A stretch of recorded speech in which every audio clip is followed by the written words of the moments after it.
Hello guys, আসসালামু আলাইকুম। জোনাকি পোকা দেখেছেন কখনো? হ্যাঁ, অনেকেই হয়তো দেখেছেন। আসেন আজকে আরেকটু দেখাই। আমার রুমের সন্ধ্যাবেলায় জানালা খোলা ছিল, তো অনেকগুলা জোনাকি পোকা ঢুকে গিয়েছিল। সেখান থেকেই একটু ভিডিও করলাম। আমার না ভীষণ ভালো লাগে।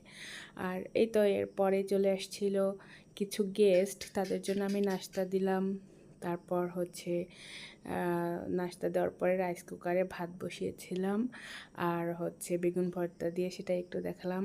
আর এই হচ্ছে আমাদের মানে আমার শাশুড়ি মায়ের দেশি মুরগির ডিম। হ্যাঁ, একদম দেশি মুরগির ডিম, ছোট ছোট ডিমগুলা কিন্তু অনেক উপকারী। আর এই হচ্ছে আমার হাজব্যান্ডের লেবু বাগান থেকে নিয়ে আসছিল কিছু লেবু, আরও অনেকগুলাই বিক্রি করেছিল। আর এগুলা হচ্ছে বাসার জন্য নিয়ে আসছিল।